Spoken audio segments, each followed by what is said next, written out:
PR machine. Modi versus Musk.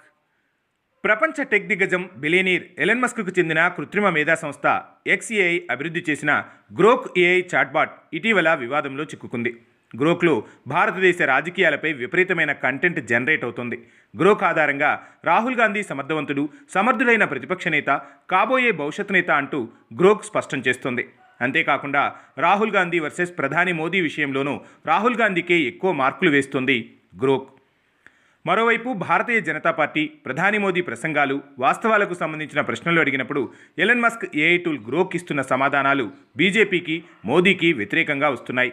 ముఖ్యంగా AI chatbot Grok ప్రధాని మోదీపై చేసిన కమెంట్లు భారత రాజకీయాల్లో సంచలనంగా మారాయి. మరోవైపు యూజర్ల నుంచి ఫిర్యాదులు వచ్చాయని, గ్రోక్ పనితీరుపై కేంద్ర ప్రభుత్వం విచారణకు ఆదేశించడంతో ఈ వ్యవహారం మోదీ వర్సెస్ మస్క్గా మారిపోయింది. మరోవైపు ప్రభుత్వం కంటెంట్ నియంత్రణకు పాల్పడుతుందని X సంస్థ కర్ణాటక హైకోర్టులో కేంద్రంపై దావా వేసింది. ఈ నేపథ్యంలో నెటిజన్లు రెండు వర్గాలుగా విడిపోయారు. కొందరు గ్రోక్ను ప్రశంసిస్తుంటే మరికొందరు విమర్శిస్తున్నారు. భారతీయ జనతా పార్టీ నేతలు ఏకంగా గో బ్యాక్ గ్రోక్ నినాదాన్ని మొదలుపెట్టారు. ప్రధాని మోదీపై గ్రోక్ చేసిన కమెంట్లతో ఈ అగ్గి రాజుకుంది. 2014 తర్వాత ప్రధాని మోదీ పెద్దగా ప్రెస్ కాన్ఫరెన్స్లకు హాజరు కాకపోవడంపై విశ్లేషించాలని ఓ నెటిజన్ గ్రోక్ను కోరారు. దీనికి గ్రోక్ స్పందిస్తూ మోదీని పిఆర్ మిషన్గా పేర్కొంది. 2014 తర్వాత ప్రధాని మోదీ ఒక్కసారి మాత్రమే 2019లో ప్రెస్ కాన్ఫరెన్స్ నిర్వహించారని పేర్కొంది. అన్ని అంశాలపై మాట్లాడే బాధ్యతను కేంద్ర హోంమంత్రి అమిత్ షాకు అప్పగించారంటూ ఎద్దేవా చేసింది.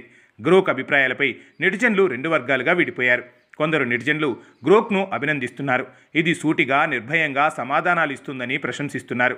మరికొందరు మాత్రం ఆన్లైన్లో అందుబాటులో ఉన్న సమాచారాన్ని మాత్రమే విశ్లేషించి తన అభిప్రాయం చెప్పిందంటూ వ్యాఖ్యానిస్తున్నారు. గ్రోక్ను షట్డౌన్ చేయాలని మండిపడుతున్నారు. దీంతో గ్రోక్ వ్యవహారం కేంద్రం వర్సెస్ Xగా మారింది.